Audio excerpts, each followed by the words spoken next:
And now, it's Booze News Tonight, featuring your hosts, the Social Distance Drinking Club. Ladies and gentlemen, Adam, Brett, and Yusuf. Look at that. This is new, right? But where's Brett? We lied. I'm sorry. That wasn't a live voiceover. We don't have Brett. He's in a glass case of emotion right now. I watched Anchorman yesterday. I was inspired. He's got to read the news. Oh, that was fun. We're going to start making video intros for every show, but I think my voice cracked a little bit on Booze News. It sounded like I was like, one, Sounded like it was your bar mitzvah. Yeah. I thought it was just spooky AF, man. I was shaking a little bit. Caught that Halloween vibe hard. I'm sorry, man. I just, it's my birthday month. It's the scariest month of the year. It's the month I was born. So I've put on my smart people glasses. Thank you guys for joining us. Adam, thank you for joining. Brett, thank you for working hard for your money. Oh, man, this is going to be fun. I got some stories. You got some stories. There's some really funny ones, and I've got some funny videos to share. It's going to be a little bit different show, but as always, we'll start the show like we always do before we kick off into some true booze news. What are you drinking? Tell us in the comments, and, of course, thank you for joining us. Mr. Green, what do you got in your glass? I picked up a lot of beer today. A lot of it from Warehouse. I got the Dankworth new one. I know it's not new to a lot of people anymore because they all got it like 2 weeks ago, but I got it today, and it's delicious. If it's new for you, that's all that matters. Yes, I agree. Mr. Ledford? So I am going into the deep vintage, the Jolly Pumpkin Bevienta, and it was bottled in 2012. So if I am still alive by the end of the show, we will have proven that nothing that can grow in beer or cheese is harmful to humans. I'm a little concerned. In my Blue Pint TCBC glass, I have probably the last can I know of the Parish Wakefield collab, Greetings from Wynwood, which is a guava and coconut Berliner Weiss, and it's delicious. It's really good. I see more than likely one of our friends from Florida and Delta, probably Chef Stephen Jones, says, "Is it Sport Coat Night? Did you miss something?" It's Booze News. It's Booze News. You mean it's Booze News? I dress like this normally now. Yeah. Like, since our last show on Sunday, I decided I wanted to wear a sport coat. Taz says she's having an Ardbeg Wee Beastie. Yeah, wee beastie. Wee Beastie. Hey, Ledford, really quick, that bottle I noticed is like halfway consumed already. Is this your bottle? Are you soloing that? Yeah. This is me. Okay. Just making sure. Good. I don't think it's particularly that high ABV. Oh God, who knows if they even did they have ABV back in 2012? I don't know. I don't know. They didn't know what it was. Does it have an OG on it? Can you tell me it's original gravity by chance? Yeah, exactly. OG, FG. Let me get my abacus out and we'll derive. Our friend Kristen Richards says he's drinking at Peoria Artisan. They did just do an episode of Curbside Beer Talks over there, and it looked good. Nice. We got to make our way out to Peoria Artisan soon. I like these new graphics though. Has anyone everything is different. Like we're the same, but everything else around us is different. Pop! It's 2021. We're making everything pop a little bit more. We're making everything better. Pizzazz. You know? That's the plan here. It's the name of the game. What set are we on right now? What is this? I don't know. I stole it because that's what I do. It said it was royalty free, and that meant free, right? So is that how that works? That works. It's probably like the Proud Boys News Hour background parlor. I think I saw this on OAN. Let's hope not. All right, let's get started with a little bit of booze news, guys. As always, please support the show. You know what you could do is you could visit us at socialdistancedrinkclub.com, and we've got shirts and stickers and other stuff, and it pays for making this look as pretty as it does.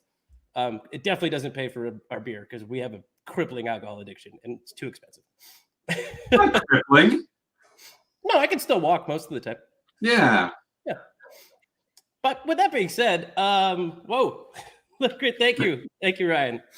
I'm going to start off with the first story tonight. Molson Coors officially entering the CBD beverage market. That's big news because they have launched across the entire state of Colorado, and they've got some crazy flavors. I think I've got a photo here I can show you guys. They call it Very Well. Very Well. They also launched them in Canada last August, and they've got some crazy flavors. One of them is a focus blend with grapefruit and tarragon and has ginseng and guarana. This sounds like they can hand it to you at a yoga studio. And then their Mind and Body SKU is flavored with strawberry and hibiscus and includes ashwagandha and elderberry, which I hear are good for your prostate and depression. And a third one called Unwind has blueberry and lavender and also has ashwagandha and L-theanine. What the hell is L-theanine? It's in that beer. I think it's a B vitamin or maybe an amino acid or maybe. Also a minor character in Lord of the Rings. Definitely. Was that one of the orcs? I figured it was like the 27th rider of Rohan. You know, a little late to the party. Nobody cares about L-theoria. Like after the Eagles already came, I was like, "Hey guys, I'm ready to fight." Like I made it. I did it. Well, that would be me in a battle. Like 100%. I'd be like waiting in the back, and then when it's over, I'd be like, "Oh, I'm here. Who can I fight?" Like, "Hey, Adam, we won." I'm like, "All right." All right. I was in the back holding down the fort. I was making sure they didn't come from behind. Well, in case anyone is wondering what the price point of those CBD seltzery things is going to be, it's they're $4 a can, and they're $15 a 4-pack, which still makes them cheaper than Arizona Wilderness's IPAs. So, can tell the demographic they're marketing too with those cans, like the colors and the names. Like it's not generally us, I don't think. I don't know. Those look very like. It's not generally Adam or myself. Those are aesthetically pleasing CBD beverage cans, sir. You watch your mouth. Oh, I'm not saying they look bad. Fair enough. I think that the design is dope, but yeah, it 100% could also be the design of a spin class header over a strip mall somewhere. You know, I don't think it was inaccurate to say that this is definitely something that could be sold to us at a yoga studio. We're definitely going to see you holding that can upside down, trying to do an ad, though. Yep, 100%. Very well. I will do it very well. See what I did there? You see what I did? I think, yeah, they give you that beer at the salon while you're waiting for your stylist. Wouldn't mind it. Another piece of news connecting to Colorado, the annual Craft Brewers Conference, which is usually about this time of year, was supposed to happen in San Diego. They have delayed it to September, according to the Craft Brewers Association's Twitter page. Key, they have announced that it will move to Denver, September 9th through 12th, and registration opens up in April. Fingers crossed that nothing else happens. CBC and GABF are both in Denver. Shocking. I can't believe it. It's like, it's such a crazy concept. This is not the first time this has happened in a long, by any means. Speaking on behalf of the formerly in the beer industry, but it's fine to go to Denver for GABF. It's kind of fun. You're way over it by like 15 minutes into the first session, honestly. As far as like just dealing with a few specific questions that just keep coming. 10,000 people at a time for four sessions, but to then double down and also have Craft Brewers Conference there, it's not awesome. So I'm serious. Unless somebody has like a beloved aunt in Denver, and this is the only chance they get to see her, who's a brewer, no one's going to be really happy about this. I enjoy Denver, but maybe that's because I have friends there and I spend a lot of time there. And I do not have a beloved aunt, but I've got beloved friends. So. You know. I love Denver. I love Denver, the city. It's just doing CBC there and GBF in the same year. You're just like, I am up to my limit on cold bearded drunks. Adam, are you thinking that from the perspective though, as someone like a vendor being there, or as a consumer? So maybe like if I'm just there to drink and enjoy all this stuff, I might see it a little differently. Right? No, I'm putting my Brewers hat on for this one because you're not really customer facing for CBC at all, but there still are quite a lot of events, and your networking and your game face is still on to a high degree, and so it's a lot of the same. And in other years, you have it in Washington D.C. and there's some other amazing cities that host it, and so it's kind of cool to just be a beer producer not in Denver for an official event is all I'm saying. Because usually GABF is in the fall, right? Like it's usually in around October or September. And they're usually split, and CBC is in the springtime. This is 100% COVID mandate. Yeah, sure. If you've got opinions, guys, while you're watching, let us know. There's plenty of you watching, and I'm curious. To me, I'm not that pissed off, but I would have originally preferred to go to San Diego and then Denver if I went to both in 1 year. So, especially San Diego's better. Yeah, it won't be as cold. you can't ski real close to San Diego. That's the one thing that I really do think Denver has going for it. If you like winter sports, it's amazing. Do you think though maybe they chose Denver for this, knowing that they can handle obviously GABF and whatever it's going to be, like the first huge event post-COVID, ideally in a post-COVID world, like Denver can handle this. We know that. So let's just go with something that is confident to work. And even if it's not the favorite place for everyone and all that, like it can happen and they know they can do it. The infrastructure is there. Like Beer Bob says, GABF is canceled right now. Well, yeah. And as we know it is the way he put it. And I think that's really fair. I think it'll be a long time before we see mass packing in of that many people again, because it was 10,000 people per session times 4 sessions over 3 days. Like it's a haul. Was it 40,000 people out? That's 40,000 people. Yeah. 40,000 people, man. But go ahead. Shout out a few people here who said hello. What it do from Billy Roman, or what it do? Romance. What's up, buddy? And Kirby, thanks for joining. She says, hi, guys. Good to have you. Beer Bob says he likes the new layout. Thanks, man. We like it too. Yeah, change it up. Every show is going to be a little bit different. I only own like one sport coat, Yusuf. Be careful. I've got several. And after your wedding, you should own at least 2. You're going to need a rehearsal sport coat, buddy. You're going to need one. No, I'm wearing like a hoodie for the rehearsal. What do you mean a hoodie? Maybe, okay, not a hoodie, a t-shirt. A hoodie if it rains. Fine. Wear your suit jacket over your hoodie. You're golden. We've talked beer. We've talked CBD. We've not talked about one thing I found very interesting is that Jim Beam is trying to convert beer drinkers into beamers, I think is what we'll call them. Let's not. Nothing better than a Jim Beamer to really get you going. But rather than me say it and try to explain it to you, they made a lovely 20-second commercial. So I'll let you guys look at that commercial now. Another beer or something different? How about this super filling IPA, aged with goat's milk? Or a Bavarian retail with a hint of huff and puff. Yeah. Son, you want a dark beer. Goat's milk. Dark beer! How about a Beam ginger highball? Yeah, that sounds good.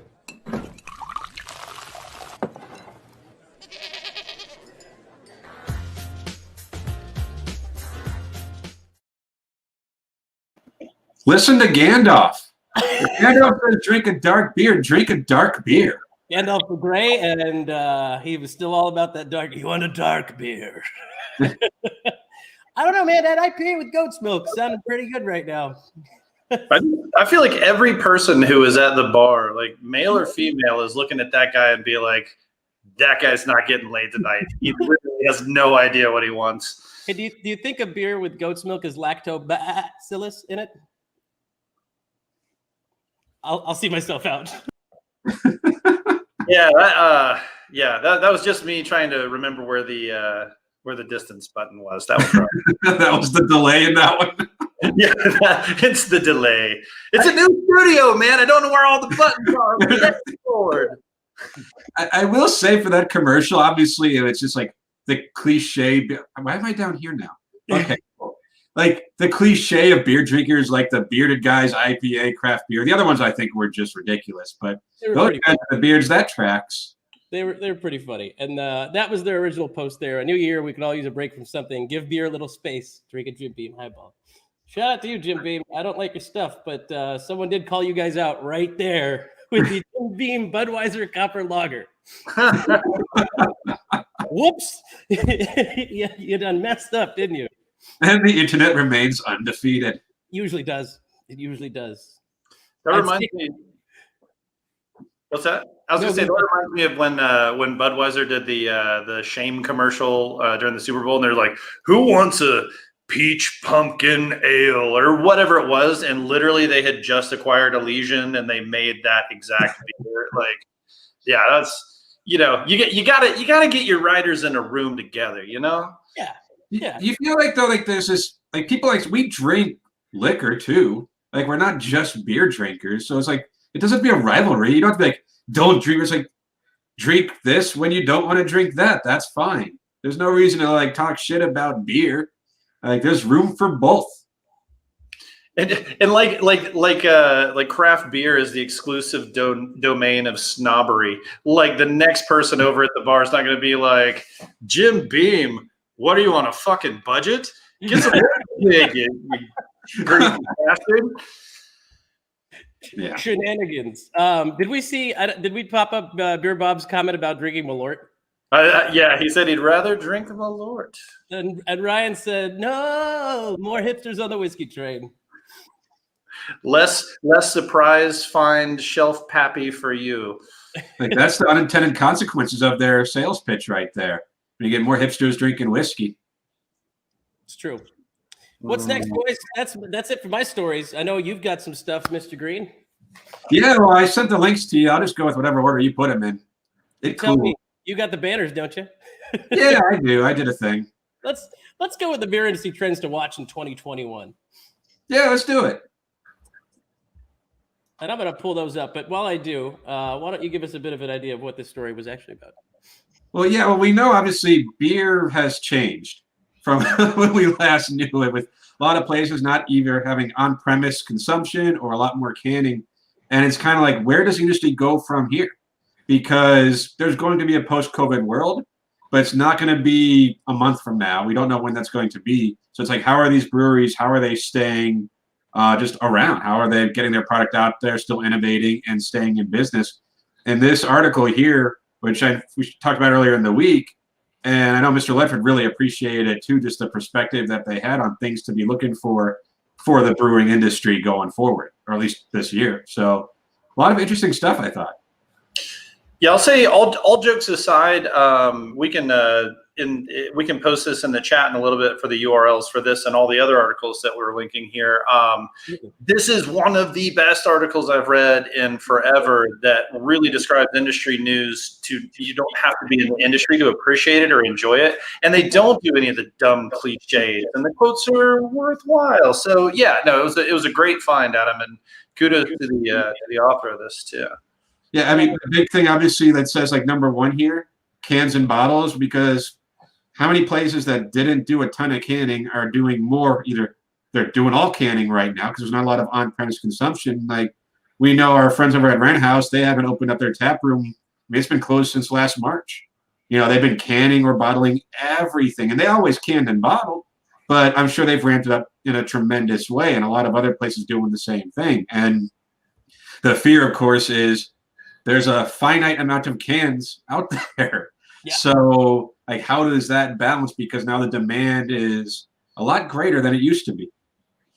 Although Sweet Baby Jesus, I liked that picture. That's a good beer. That is a good picture too. Yeah, it's a good beer. Outdoor spaces to remain essential to taproom success? Yes, absolutely. Like, I hope these places that have extended patios get to keep them for as long as they can. It's added to their capacity. It's added to their ability to accommodate larger groups. So, well, I won't go anywhere that's not outdoors to drink beer right now. Like the closest I might, like the Wandering Torch, they have the garage doors that are open, so it feels like it's outdoors because it has the airflow. Yeah. Otherwise, I'm not going and sitting in a bar drinking like the old days. I don't know when I'll be ready to, but I'm sure there are a lot of people who are similar to me. That is like outdoors, fine. Indoors, not yet. What about in building without any doors? Yeah, that could work. There is no spoon. There is no spoon. Airflow. I'm going to skip over a few of these, but I see 12-pack sales continue to grow. I find that interesting, but I guess we're all guilty of buying like macro beer a few times this last summer. You know, I think part of the article refers to certain craft beer producers like Great Lakes and Cleveland and a couple other people actually having had made the push to 12 packs previously. It feels weird because we're just not in a state that's had quite as much time. You know, it's still kind of the young Wild West, but I mean, East Coast, you've got some historic beer drinkers who get locked inside in the cold winters a lot more than we do. And I mean, a lot of the bigger players have the regional players have gone 12 a long time ago. And I think that's what they're really saying is that they're crushing with those. I'll be honest, if there was a way to just walk in and buy like a 12-pack Valley Beer Extra, that would be even more of what I drink mainly than it is now. I think they did like 12 packs or 24 packs of that one, actually. At some point, I think you're right. They did. Yeah. I guess I mean just regularly. Like if I go Caps and Corks or Tap and Bottle here in town, just like grab a 12. That's nice because it is a value play. The price point's a lot more attractive on 12 packs usually. So I thought this one, we've all been to places like this is probably was going to happen eventually, and I'm sure COVID-19 and 2020 kind of expedited the transition to going digital. Like I said, as a good thing that was bound to happen eventually, and I'm glad it's here now. Yeah, and I thought it was interesting that said bartenders and breweries are going digital here because we're talking about just even the interaction in person has become like contactless to an extent, right? Or there's more contactless interaction. well, anybody who's benefited from Ian Harwell's amazing delivery routes knows that Ground Control, they've gone to that QR code. It was amazing. He was making a run down to Tucson. I got a couple of spicy chicken sandwiches and a Nashville burrito, which was amazing. And it just had the little QR code on the thing. So he didn't have to grab my card and do the square thing or anything. Like I literally paid while we were bullshitting in the parking lot. It was amazing. I paid him in cold hard cash. That's what I did. Super spreader. I soaked the cash in sanitizer and then handed it to him. It was just a sopping wet $20 bill covered in 70% alcohol, probably made in a distillery. Is this the first time that anybody's been handed a soggy bill and been like, "Oh, right, that's yeah." Definitely. Number 5 says subscription services and DTC are here to stay. Quick, what does DTC mean, Yusuf? Don't know. Tell me. Direct to consumer. It's when producers ship directly to the end buyer, avoiding the retailer of the 3-tier system pretty much altogether. Well, lucky for some places, they still have access to Tavour, unlike us. Well, Tavour became a distributor out here. That's how we're getting a lot of these new breweries. Like, like Junkyard Brewing, that's through Tavour. Why we have that. So they're not like we can't use Tavour directly, but like because of Tavour, we're getting more distribution. Now, are they in with Beer Connect, or is that? Why did you have to have a follow-up question? I don't know that. I'm sorry. Where's Beer God when you need him? He knows more than I do about the beer industry. Come on, man. And finally, wrapping it all together from what I mentioned earlier, more non-alcoholic and CBD beverages. Shitloads of non-alcoholic stuff coming out. I mean, Heineken 0.0, I'd seen it overseas years ago, but now it's like, poof. Budweiser's making a 0.0 now? They're talking purely non-alcoholic, not even that 0.5. I don't get it. I guess I like beer because it tastes good and I like the little bit of booze in it. If I don't want to drink beer, I'll drink water. That's fine. Says the barrel-aged Imperial Stout fanatic. Oh, if I'm not drinking that, either be booze or be water. It's fine. It doesn't bother me. What about hop water? That's delicious. Hop water is really good. That Lagunitas hop water got me through Ramadan. No problem. That did the job for sure. Yeah, Julie's doing effectively a dry January. Like she's not going to let like a work social gathering, like if they're having a work happy hour online or something, she'll grab a glass of wine or something. But for the most part, she's going dry. And we bought a lot of hop water in the last 2 weeks.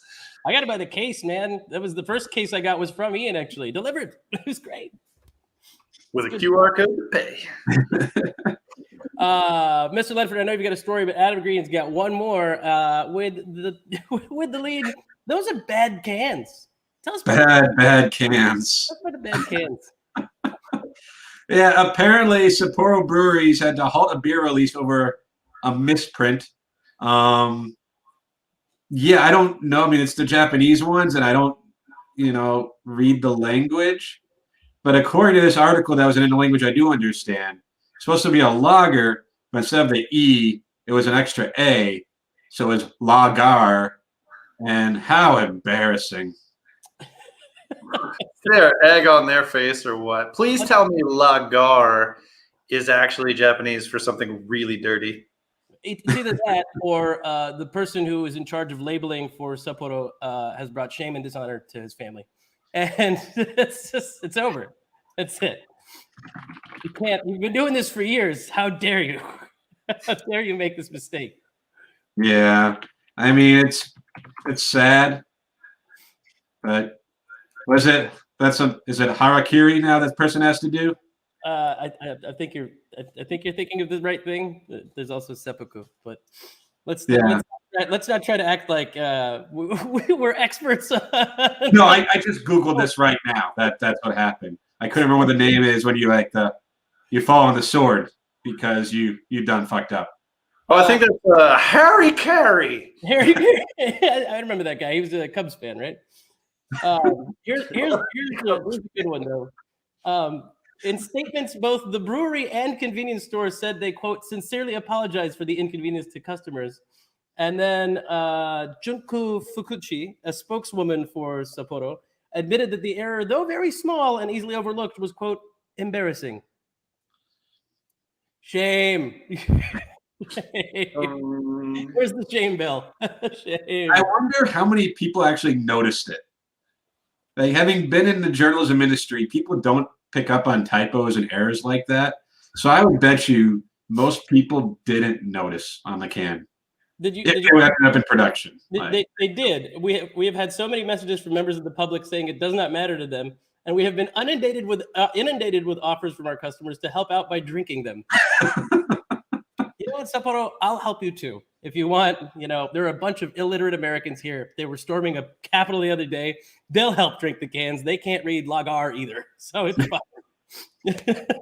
throw those guys a cold can of lagar. Better yet, do it out of a potato cannon, right at their heads.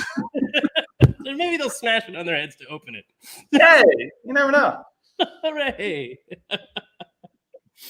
I'll take things that lead you to drink more for 500, Trebek. Oh man, Adam, you've got a story as well, and I'm trying to find the story itself here, but it says that the American alcohol consumer is changing. That's what I'm seeing. Yeah, when I wrote this banner, I didn't realize I was making it sound like an infomercial. Now more female than male. So Rabobank did an annual wrap-up survey, and the big shift that they saw a lot of demographic swings. Like heavy drinkers have been drinking less. People who didn't drink that much have been drinking more. There's kind of evening out across that. But the big thing is, for the first time in almost forever, the percentage alcohol consumers is more female than male. And I have to imagine that there's also like a Psychology Today study that says women have discovered alcohol as a coping mechanism for being stuck in the house with their stupid husbands and boyfriends for the last 8 months. Probably. Well, there's several trends here that it lists. This is the Rabobank study, by the way. Is the industry ready to serve them? I found the actual study. So, excellent. Tons of graphs, tons of charts and graphs. This is how newsy we are today. We got charts, we got graphs, we got graphs, we got charts, we got numbers. Well, we're color coordinated with them too. It's true. Yeah, it's you know, like a lot of industries, I mean, you've seen it in mountain biking, where the old way for like bicycle sales were to target their women customers. They would do what they called shrink it and pink it. And so you would just literally scale down the geometry of a men's bike and call it good by painting it pink and saying, this is our women's version. And only when they started to realize the buying power of the entire demographic, the women's demographic, they started to address geometry issues and change where the handlebars were in relationship to the seat and in relationship to the ground clearance. And I think that, you know, in many ways with alcohol as an industry being run by good old boys forever, it's very easy to be dismissive of women clientele. So a little bit of this article is about, you know, like where are the marketing trends shifting and who's smart enough to not say, well, this is what I think my wife would want without actually checking it and running it across any testing. I did see this as well, by the way, where it says underage drinking has fallen off a cliff and nobody knows why. Yes, we do. They're at home. Like literally dad and mom are right there, and you don't get to go down to the Circle K parking lot and hang out.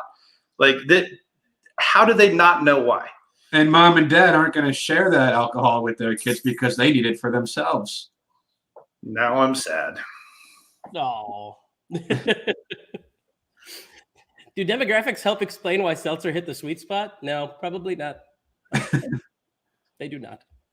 This It's actually, like that Bill Graham. I'm going to send you guys the link to this too, because I thought there was a lot of interesting stuff in that study. Also, what the hell is Rabobank doing a study on that? I don't know. What is Rabobank? They're a bank. A bank.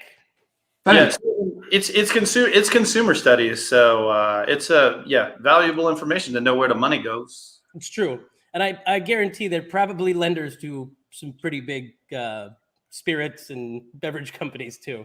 They did have a quote from the CEO of Belvedere. Belvedere might have borrowed some money from Rabobank.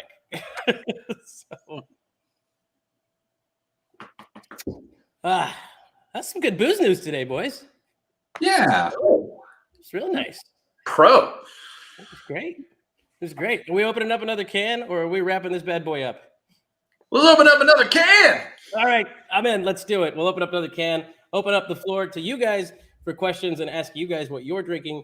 If you've opened up another beverage, we'll hang out for a few more minutes. But I'm losing my sport coat as well, because that's it. That's it. The news is over. As a matter of fact, you know what? We're even going to change locale. We're just going to go. We're going to go to Ren House, hang out at the bar. Hey, I was just there earlier today. There you go. Take the glasses off. Now it's just casual drinking time with the gents. I'm still wearing my coat though because this is my thing now. Damn it! He just At least it's my thing through the end of this episode. Way to commit, Adam. Way to commit. And then he's gonna need a new sport coat. I'm getting one for my wedding. It'll be great. That's like is the first day of classes for U of A today. That's like me saying like I do homework today. That's my thing. I get my homework done by the due date today. You know, while I'm walking away to go grab a drink, I think this is a really good time to rewatch that Jim Beam commercial. Indeed. We'll be right back. Another beer or something different? How about this super filling IPA, aged with goat's milk? Or a Bavarian retail with a hint of huff and puff. Yeah. Son, you want a dark beer. Goat's milk. Dark beer! How about a Beeb and ginger highball? Yeah, that sounds good.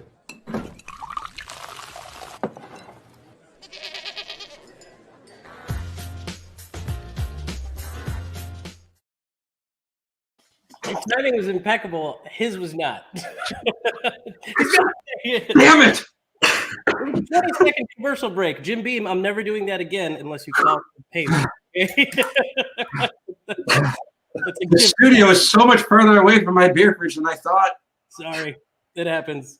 All right. The new studio is so much bigger than the old one. That's extra footsteps. Huge. I don't even know how we made it from the studio to the bar so quickly. Think about how good Wren House would look if they had guitars behind the bar right now. It's true. It looked pretty cool. It looks sweet. So I almost had a disaster at Wren House today, actually, when I was picking up my orders.